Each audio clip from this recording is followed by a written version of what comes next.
July 1997, Mexico City. Amado Carrillo Fuentes, also known as the Lord of the Skies because of all the airplanes he used to traffic massive amounts of cocaine, is at the height of his power. Or he was, just a few months ago. The man who got his start in the drug game when he was barely a teenager and spent the ensuing decades apprenticing and learning different aspects of the game from a host of cartel bosses and drug lords, has really put his knowledge to use. They say he's one of the most powerful drug lords ever, and he's made an estimated $25 billion. He now sits as the boss of the Juarez Cartel. He's known for being cool, collected, not flashy. He'd rather negotiate than get violent, though he's not afraid to drop a few dozen bodies if the situation calls for it. But mostly, he's a smooth operator.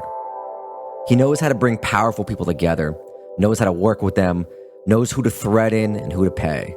He was, in the 90s, almost untouchable, except for a close call assassination attempt some speculate was done by the Cali cartel for messing up a $20 million shipment, though others point to the Gulf cartel. But yeah, he's got everyone on the payroll. He works with the Colombians and other top narcos. He pays off politicians, police, military, judges. He's good with everyone. But something has gone wrong recently, and the pressure is on. The governor of Morelos State, who lived a few blocks from Amato and was close with him, was recently forced to resign. And a little bit later, at his sister's wedding, Amato's sister, the whole thing was raided by the Mexican army, and he only barely escapes. He's starting to feel like the walls are closing in. He's been to Cuba, he's been to Chile recently, he's bought some property. They say he's thinking of relocating. But first, he wants to make sure he's in the clear, that nobody can find him if he doesn't want to be found. So what he's going to do is, he's going to get some plastic surgery, change his whole face, and basically be incognito. So he sneaks into a clinic in Mexico City. But during the course of his operation, something goes wrong. Really wrong. And he dies on the operating room table. Almost immediately, the rumors start that he's still alive. It gets so bad that the government actually has a press conference with his messed up, decrepit body and face, open casket, all that. A couple of months later, though, 2 of the doctors are found dead. They've been tortured. But the rumors don't stop. And everyone is asking themselves, is the all-powerful billionaire trafficker really dead? This is the... You know what? Actually, I kind of hate when journalists do this or people telling stories do it. They ask these suspenseful questions. But the answer is obviously yes, right? He's dead. No cliffhanger. No gimmicks. Enjoy the episode. This is the Underworld Podcast.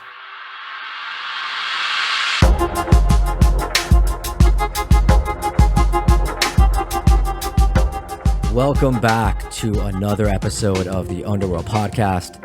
I am your host, Danny Gold. Usually with me is Sean Williams, but he's in Belize or the woods somewhere. I don't know what's going on with him. Usually we are 2 journalists who have worked all over the world, and we bring you stories every week of organized crime, but Sean is not here. Here today to talk is Noah Hurowitz, making his return. He wrote the untold story of El Chapo, and I believe he might be our only 2-time guest. I think that honor first went to Toby Muse, but I'll take it. You know, I'm in good company. Yeah. Thanks for having me on, Danny. Yeah, really good company. Toby has also done a Patreon interview for us. So that's 3-time guest, but patreon.com/Underworld Podcast, where we do interviews and short episodes as well, all sorts of stuff there. Sean's published some stuff from Belize with I don't know, I think some Belizean Crips talking all sorts of crazy stuff. So it's a good listen. We are here today to talk about Amado Carrillo Fuentes, one of the most powerful, most infamous drug lords of all time. They called him the Lord of the Skies. And he was born in 1956 in Juarez, Sinaloa, the second of 10 children. And unlike someone like, say, El Chapo or a lot of the other drug lords, his father was actually not poor, right? He was not wealthy, but a moderately well-off landowner. Did okay for himself. And at about 12 or 13 years old, I should also actually say at this point too that not that much is known about Amato. He kept a lot secret, but we have some details here and there. So around 12 or 13, he goes off to Chihuahua, which is the highlands where the marijuana and the opium poppies are grown in Mexico.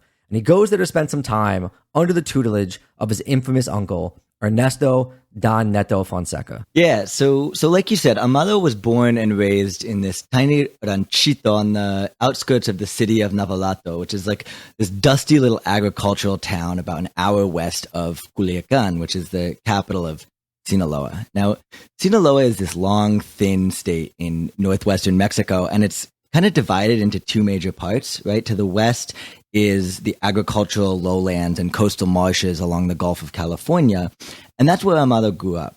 But then to the east, the Sierra Madre Mountains sweep up from the coastal plains into this rugged, sparsely populated land of steep slopes and deep valleys, and the residents there tend to eke out a living mostly as ranchers and small-time farmers.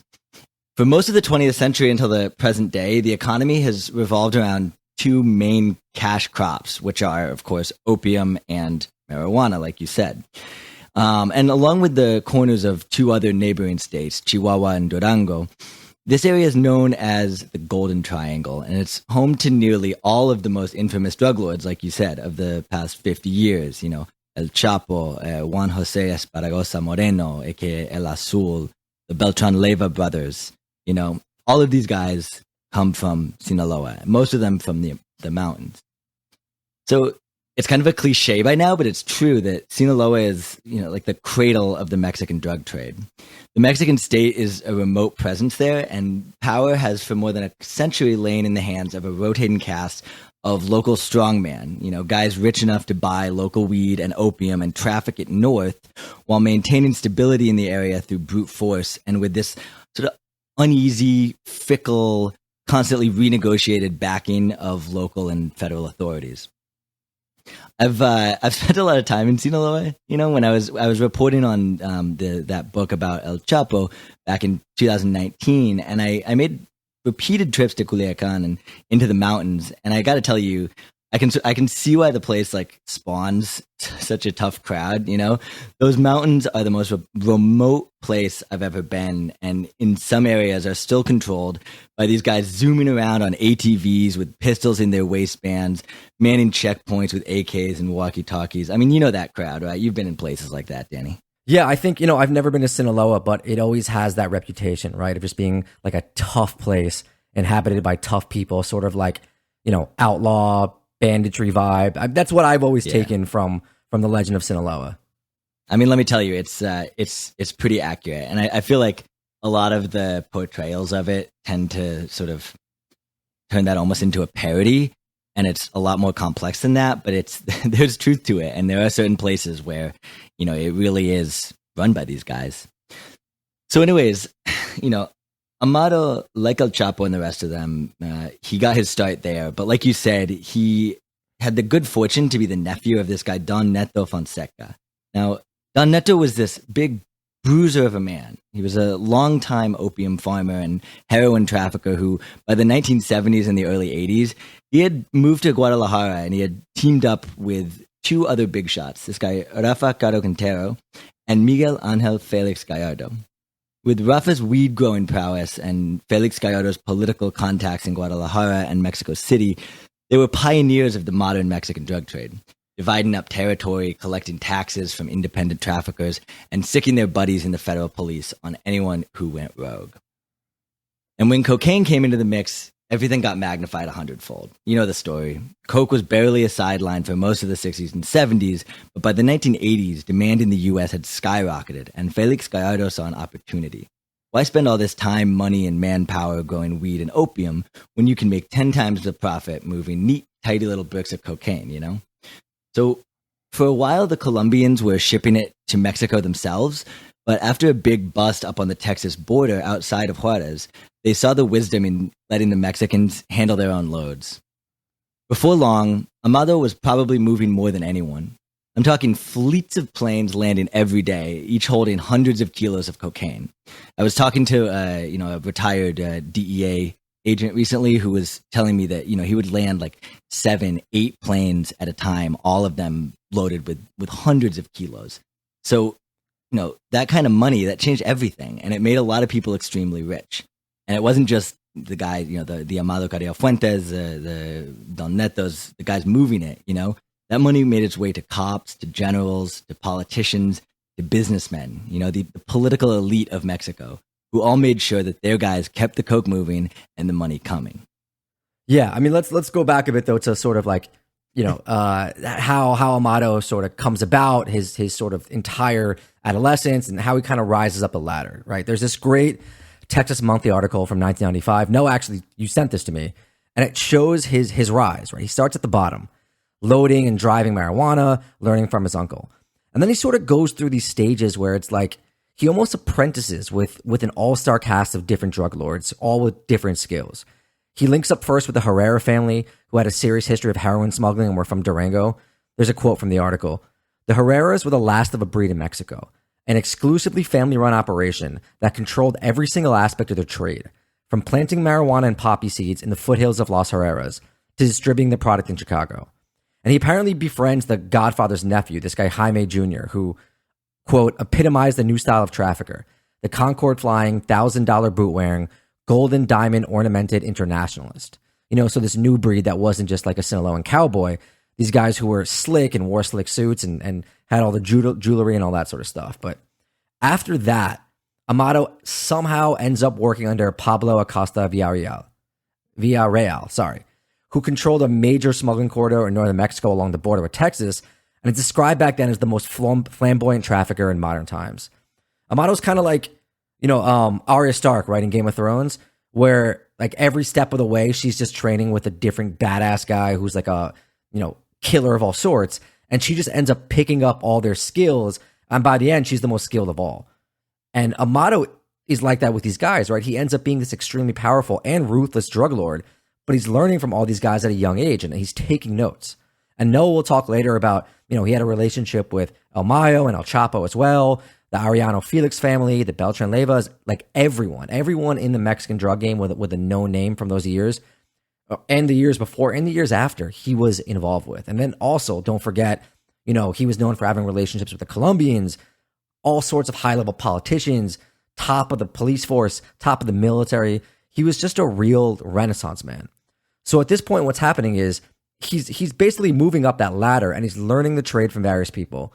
But he also kind of runs into some trouble. Yeah, so let's talk about Pablo Acosta, because I think that's where Amado's career really gets a jump start. By the mid 1980s, Amado is working very closely with Acosta, who runs this personal fiefdom of sorts in and around the city of Ojinaga, Chihuahua, which sits right on the border across from Presidio, Texas. Now, if you want to know about Acosta, I highly recommend this book by the journalist Terrence Papa. It's called Drug Lord, and then there's some undertitle, whatever, put it on the list, Danny. It's a really good book, and it's one of the most important works in English, at least, that really describes not only the life of this guy Acosta, but also the structure, the mechanics of the drug trade, the division of territory, the collusion with cops, all the neat little details, like how, they'd weld empty pockets into the side of oil containers and paint over the welding so that customs officials in the U.S. wouldn't spot where they're hidden, where they've hidden the drugs. I really, can't recommend that book enough. Anyway, so Amado ends up in Ojinaga. He's probably sent there by his uncle Don Neto, and he's working with Acosta, and he's really learning the ins and outs of smuggling drugs over the border. Amado is known as the Lord of the Skies for his skill at piloting huge cargo planes from Colombia into Mexico, but he would also later become known for setting up one of the most sophisticated cross-border smuggling operations in history, and who better to learn that from than a guy like Acosta, who, his smuggling career dated back to when people were smuggling all kinds of things over the border. If something was illegal on one side of the border, he'd smuggle it. So he really knew what he was doing, and he sort of taught this to Amado. Now, Amado was also likely there for another reason, and that was to keep an eye on Pablo Acosta, because Pablo Acosta was not a quiet man. He was known to get into wild shootouts in broad daylight, and he had this bloody, long-running feud with another local family. And so by 1987, bodies were dropping left and right in Ojinaga. Acosta was also smoking way too much crack, and he was just kind of losing it. What's the right level of crack to smoke? I would probably say none, but he was like really like hitting the pipe. Like in this book by Terrence Papa, he talks about how he would just hole up in a room with like a brick of coke, and he would cut little bits off, and he would cook it into crack just in a spoon over the sink. He was really losing the plot. But all of that crack, all of the fucking shootouts, that was not really his biggest sin.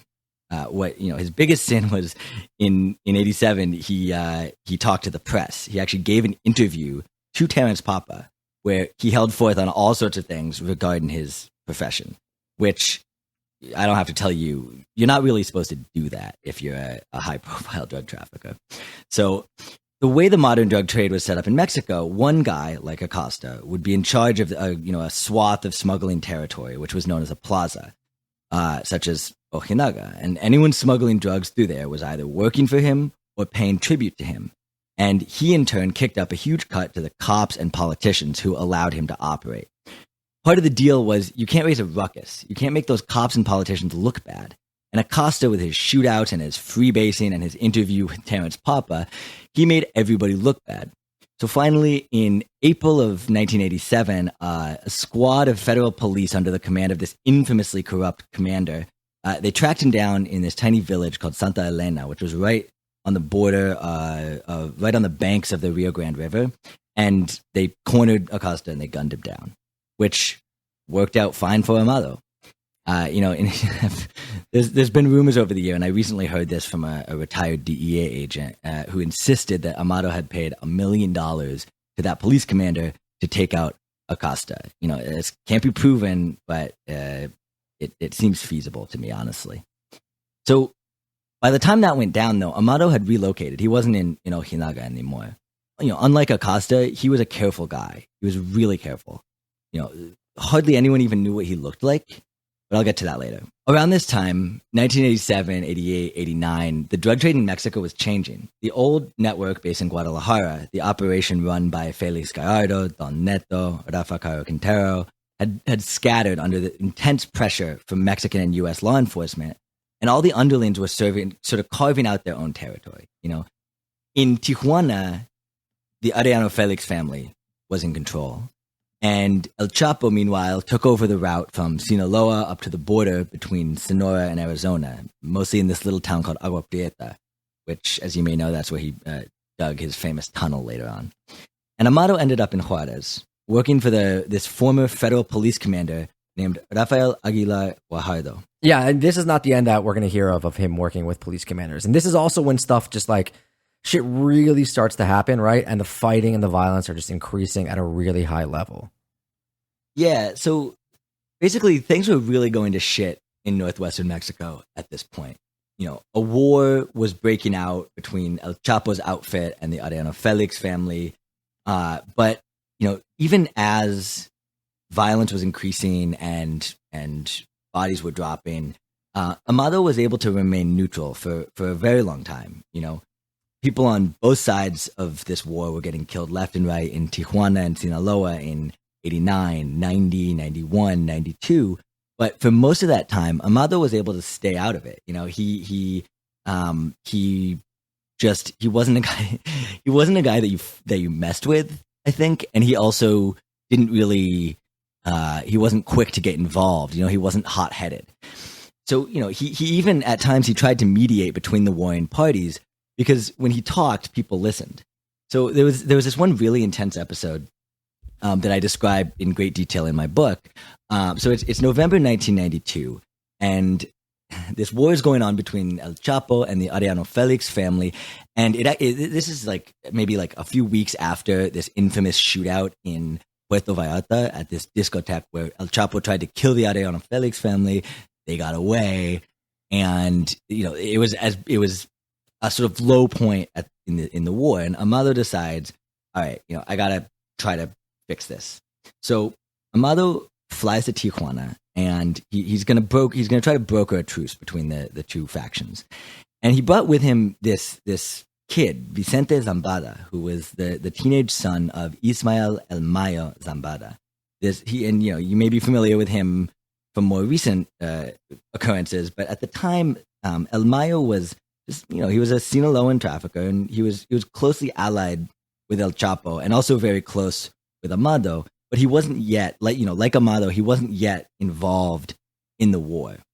So it turned out to be a bad decision to bring Vicente to this meeting, because he was, El Mayo was just as good as on El Chapo's side. He was seen as that close to El Chapo. So they roll up to the mansion, this big house on the outskirts of Tijuana that was owned by the Arellano Felix family. And there's gunmen all around, and they get this icy cold reaction from, I believe, from Benjamin Arellano Felix, who was the brother widely seen as the leader of that family.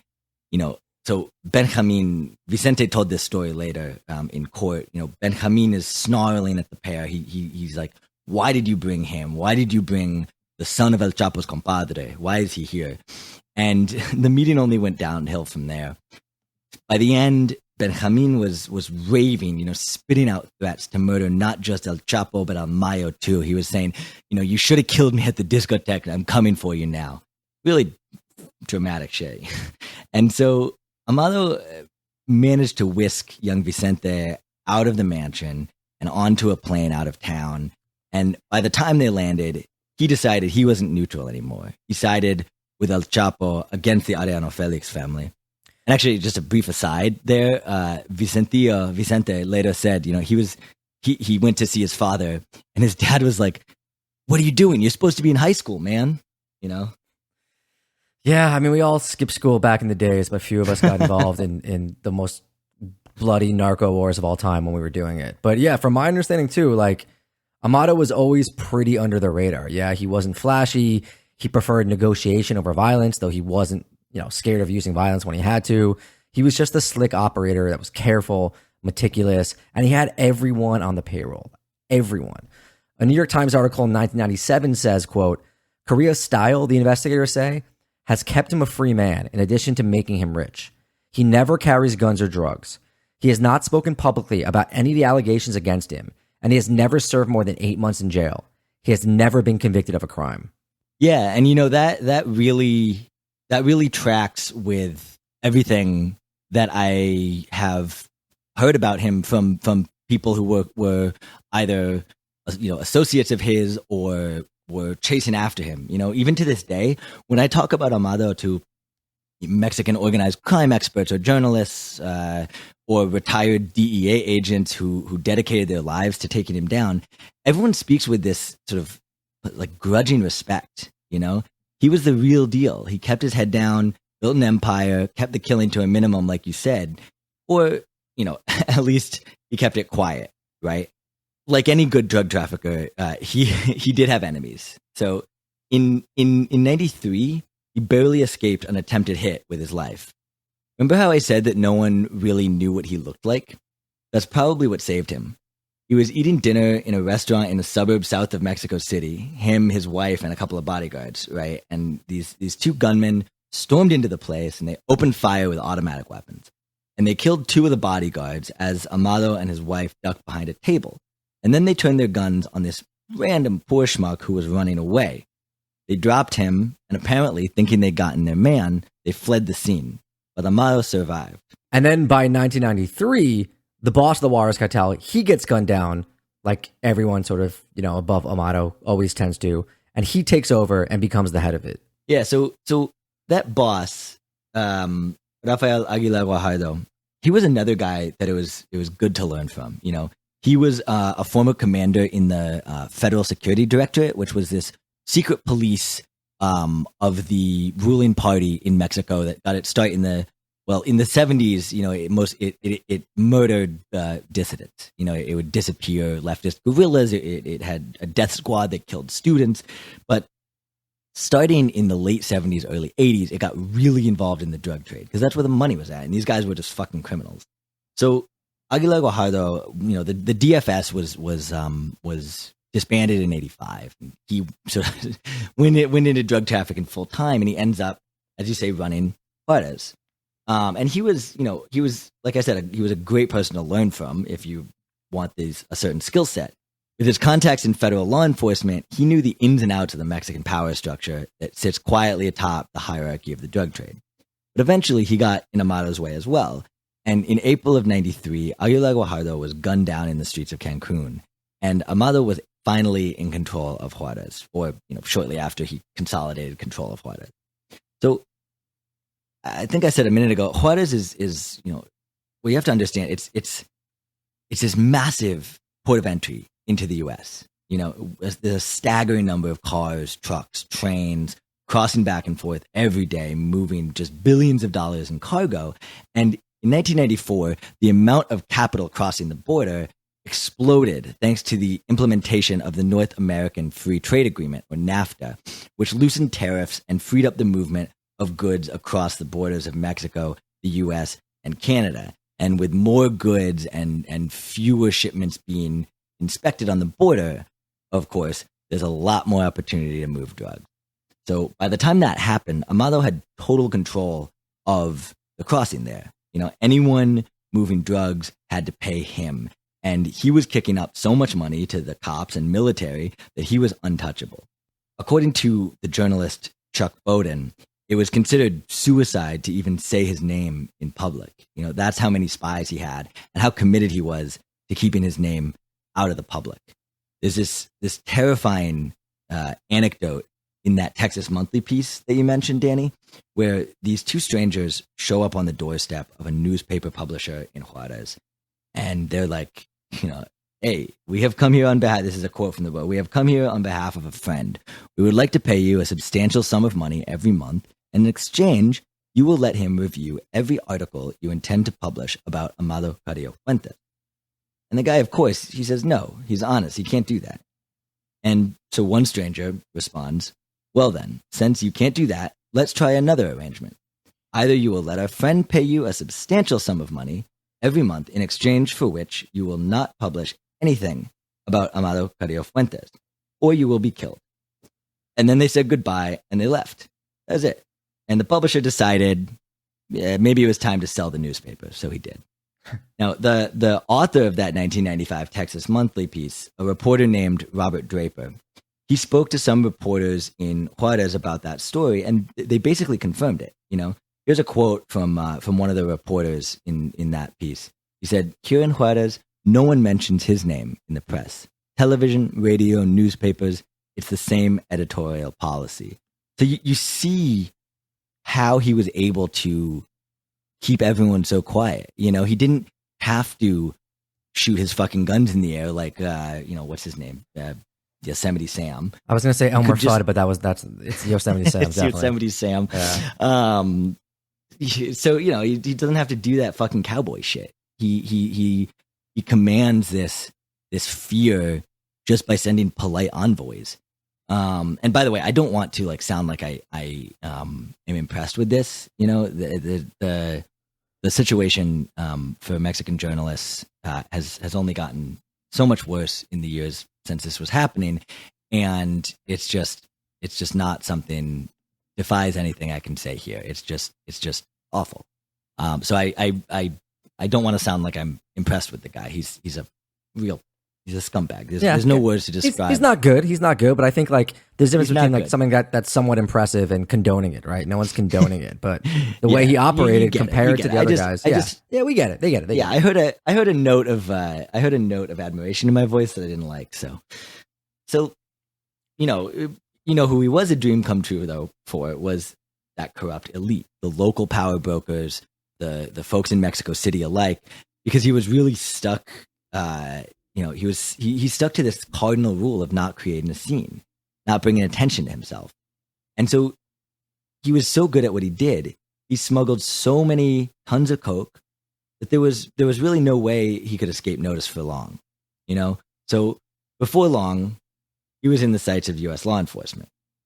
But basically during these years, the early to mid 90s, he's turning the Juarez Cartel into the #1 cartel in the world. He's organizing with the Colombians. He's getting way more favorable deals and independence for the Mexican cartels. He's essentially creating this federation of cartels, of Mexican cartels.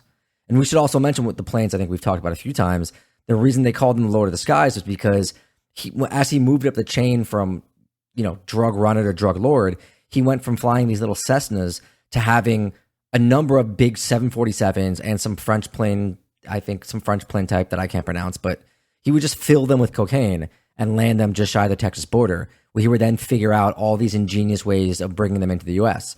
I think I read an article from that time that talks about how, they found cocaine hidden in 60,000 pounds of Mexican carrots, which now sounds almost quaint to us because they've just moved up to, submarines and all sorts of different things. But back then it was kind of a big deal. And this guy was just a master smuggler. And in 1996, he's at the height of his power.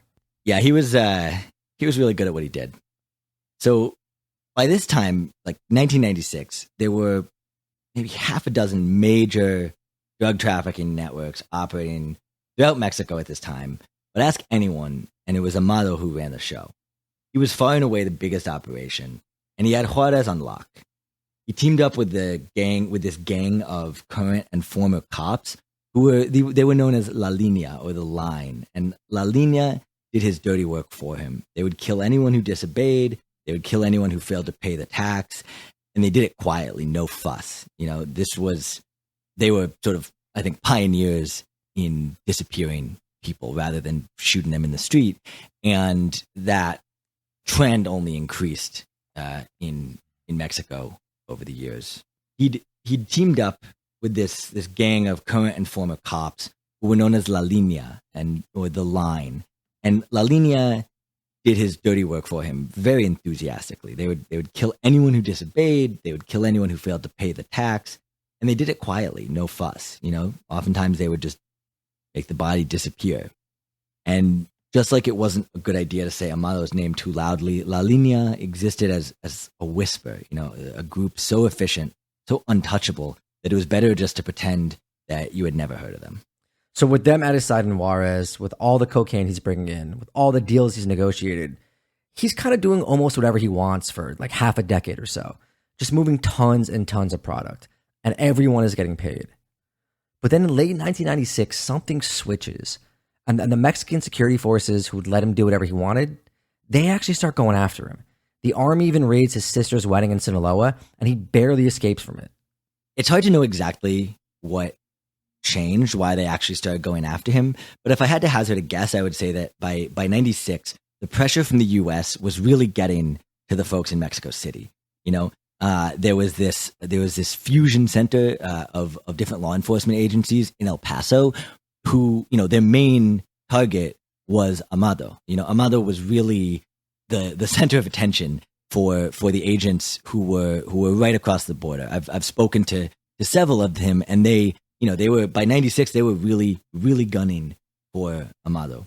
So it's not going well for him in the end of 96, the beginning of 97. But what really forced the hand of the Mexicans and really made it so that they just couldn't pretend for any longer that they didn't know Amado or that they didn't know how to find him was this top military anti-drug officer, the top military anti-drug officer in Mexico, General Jesus Gutierrez. He was arrested in February of 1997 for colluding with Amado for years. This was the top drug official in the country, a close partner of the U.S., and he was in Amado's pocket. This was a huge embarrassment to Mexico City, and it was also a huge embarrassment to Washington. So just a few months prior to his arrest, the general had stood on a dais in D.C. as the American drug czar, Barry McCaffrey, told reporters what a deadly serious guy the general was, and a man of, quote, highest integrity. We might think that people in Washington have no shame. I personally do. But in terms of international diplomacy, they don't like to be embarrassed, So Gutierrez Rebollo goes down, and now both governments are really, really turning up the heat. And Amado's aware of this, and he's not stupid. So in February of that year, he starts kind of looking for his escape plan. He's visiting Cuba. He's visiting Chile. He's kind of putting some money out. He buys some houses, buys some property, and he almost gets plastic surgery in Cuba to sort of change how he looks. Like he really wants to go incognito and kind of leave the game. But he decides to go back to Mexico City, and he sneaks into a clinic to like sneakily get it done. But of course, as the story goes that I told in the beginning, he dies on the operating table. And yeah, the best laid plans, right? Yeah, that was a big mistake, and it remains unclear if it was, the doctors, someone got to the doctors, someone paid them to put him under and keep him under. The doctors were certainly unfortunate enough to be under suspicion because several of them ended up found in barrels encased in cement a little while later. But I want to talk about how we know that he died. Because there's been all of these conspiracy theories in the wake of his death that Amado ran away to Cuba. He ended up in Chile. At the end of Narcos Mexico, as I'm sure some of you will know, there's this sort of open ended did he make it? And I am here to tell you that he did not. And the reason that I know that is I've spoken to several high ranking former DEA agents who took me through step by step of how they identified the body. So on the day that Amado goes into that clinic, it's July 3rd, and he dies. And the next day, all of the diplomatic staff of the U.S. Embassy, all of the attaches, all of the DEA, FBI, everybody is at the ambassador's house in Mexico City having a 4th of July celebration. And suddenly one of the DEA agents gets a phone call from this high-ranking source in the Mexican government, and he says, listen, Amado's dead. Amado's dead. The plane is headed to Sinaloa with his body. I wanted to let you know. So just like that, the party's over for the DEA. They head back to the embassy and start figuring out how they're going to prove that he's dead, right? So this guy, Larry Villalobos, he's a former FBI fingerprint technician who later went to work for the DEA in El Paso and then in Mexico City.